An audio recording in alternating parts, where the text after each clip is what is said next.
dekat, maka ada beberapa hal yang menjadi catatan pada kesempatan ini. Yang pertama adalah apa yang diuraikan oleh Dr. Roy Suryo maupun oleh Dr. Tifa, dan mungkin juga sudah bisa ditangkap, diuraikan nanti oleh Dr. Rismon Sianipar. Itu seluruhnya sudah kita kompilasikan dan sudah kita laporkan dalam bentuk dokumen hukum ke pihak Bareskrim Mabes Polri. Warahmatullahi wabarakatuh. Alhamdulillahirabbil alamin. Wassalatu wassalamu ala Rasulillah wa ala alihi wa ashabihi wa mawalah. Bapak Ibu yang saya hormati, baik yang hadir di tempat ini maupun yang mengikuti kegiatan diskusi dari Forum Diaspora Indonesia di 25 negara, yang mudah-mudahan seluruhnya ada dalam rahmat Allah, barokah Allah Subhanahu wa Ta'ala. Dalam kaitan dengan diskusi kita berkaitan dengan ijazah palsu Joko Widodo yang diduga sangat kuat itu akan terbukti dalam waktu dekat, maka ada beberapa hal yang menjadi catatan pada kesempatan ini. Yang pertama adalah apa yang diuraikan oleh Dr. Roy Suryo maupun oleh Dr. Tifa, dan mungkin juga sudah bisa ditangkap, diuraikan nanti oleh Dr. Rismon Sianipar. Itu seluruhnya sudah kita kompilasikan dan sudah kita laporkan dalam bentuk dokumen hukum ke pihak Bareskrim Mabes Polri. Jadi itu semuanya sudah masuk. Dengan dasar itulah maka diproses melalui surat perintah penyelidikan. Jadi tindak lanjutnya adalah surat perintah penyelidikan dari Mabes Polri, dalam hal ini Bareskrim, yaitu tanggal 10 April 2025. Kemudian pada tanggal 22 Mei 2025, Dirtipidum Brigjen Juhandani Raharjo Purwo itu mengumumkan bahwa penyelidikan dihentikan karena tidak ada unsur pidana yang didapatkan. Tentu itu sangat mengejutkan, dan bagi TPUA yang melaporkan atau mengadukan dalam kapasitas pengaduan masyarakat, itu hal yang tidak benar, gitu kan, dan hal yang melanggar hukum.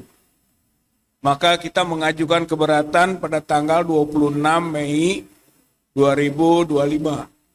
Diajukan keberatan. Keberatannya itu dengan berbagai argumen hukum. Kan? Bahkan kemudian didesak agar ada gelar perkara ulang. Karena gelar perkara yang dilakukan pada waktu awal dan menetapkan penghentian penyelidikan itu adalah gelar perkara yang cacat hukum. Nah, gelar perkara ulang itu terminologinya adalah yang disebut dengan gelar perkara khusus. Dan ternyata dalam proses berikutnya gelar perkara khusus itu dikabulkan. Saya kira keberatan kita itu yang menyatakan dengan berbagai alasan hukum yang kita kemukakan itu dinilai benar. Sebab kalau tidak dinilai benar, dia akan tetap berjalan proses penghentian.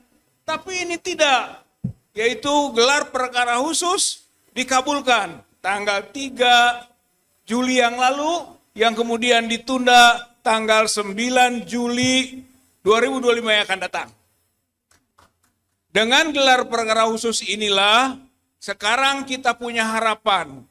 Apa-apa yang telah disampaikan oleh para ahli, bukti-bukti yang sudah kita masukkan, kita akan bongkar dan berikan serta kita debatkan di sana. Dan apa-apa yang telah dia kemukakan, dalam bentuk alasan-alasan sehingga dihentikan penyelidikan, kita buktikan tidak benar. Yang ujungnya adalah kita akan buktikan bahwa ijazah Joko Widodo palsu. Nanti pada waktu gelar perkara khusus. Ini strategis. Ini kesempatan baik buat kita untuk menguji secara terbuka, objektif, transparan. Dengan semaksimal mungkin kita ajukan argumen-argumen sehingga rakyat Indonesia, bangsa Indonesia bisa tahu bahwa yang disebut dengan dugaan ijazah palsu Jokowi terbukti di forum itu, pada tahap itu, sehingga penyelidikan nanti naik ke penyidikan. Dari penyidikan diproses ke pengadilan. Di pengadilan akhirnya dituntut hukuman. Dan dari tuntutan divonis hukuman bahwa Jokowi melakukan pemalsuan ijazah, penggunaan gelar palsu yang semuanya adalah pelanggaran hukum yang kita akan lihat dan saksikan oleh seluruh bangsa dan rakyat Indonesia. Ini proses. Ini membongkar satu predikat bangsa Indonesia. MIT Press Direct Survey Research dengan menarik 40 jurnal internasional yang menyimpulkan Indonesia negara kedua melakukan kecurangan akademik di bawah Kazakhstan, di atas Irak. Indonesia ini negara kedua yang melakukan kecurangan akademik. Baik sistem penjokian, jurnal predator, sampai fake document, fake certificate. Yang tentu salah satunya Joko Widodo itu. Saya kira itu kita yakini berdasarkan proses-proses yang sudah dibongkar, dikaji, dianalisis oleh para ahli, Dr. Rizman, Dr. Roy, dan yang lain-lain, bahwa skripsi palsu, ijazah palsu. Ini akan menjadi sebab pembongkaran kepalsuan-kepalsuan lain. Ini namanya documentary corruption. Korupsi dokumen atau certificate corruption. Ini mulainya ini. Karena dari situ Jokowi memulai. Setelah itu maka ada disebut authority corruption. Korupsi otoritas. Kekuasaan. Kewenangan. Abuse of power. Dari mulainya ijazah. Dari dokumen. Kesananya final, yang disebut dengan finalnya adalah financial corruption. Financially corruption. Korupsi finansial. Maka itulah yang OCCRP tingkat dunia menetapkan bahwa Joko Widodo adalah salah satu daripada kepala negara atau tokoh yang terkorup di dunia. Itu financially corruption, korupsi finansial. Jadi mulainya dokumen, kemudian kewenangan, akhirnya urusan duit yang dirampok, duit yang dikorupsi, kekayaan negara yang dirampas dengan tidak hak, rakyat yang disengsarakan akibatnya. Oleh karena itulah maka menjadi strategis apa yang kita lakukan. Bapak Ibu yang saya hormati, saudara-saudara sekalian, maka harapan kita dengan Forum Diaspora Indonesia yang tadi disebutkan oleh Dr. Tifa, kita akan angkat kasus ini ke tingkat dunia.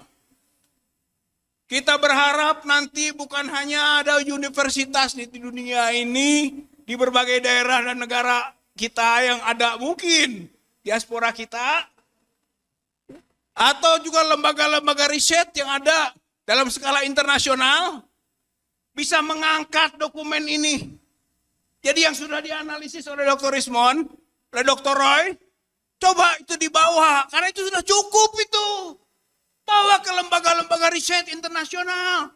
Sehingga nanti dari sana keluar second opinion, third opinion, mungkin fourth opinion, fifth opinion, opini dalam segala dunia. Tertekan ini para otoritas di Indonesia yang mau bermain curang, yang mau melakukan kriminalisasi, yang mau mempergunakan hukum untuk kepentingan politik.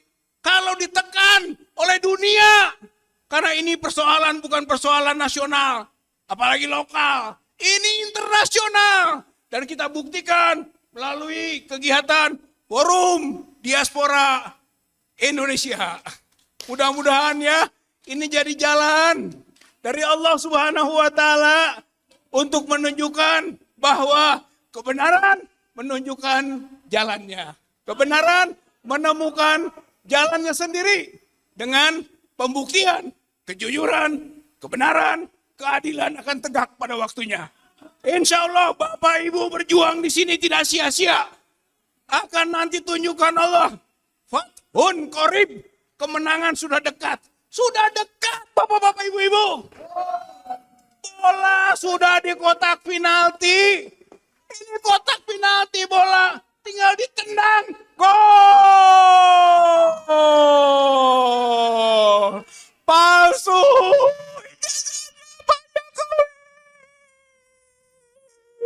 Allahu Akbar. Allahu Akbar. Allahu Akbar. Assalamualaikum warahmatullahi wabarakatuh. Waalaikumsalam. Tepuk tangan yang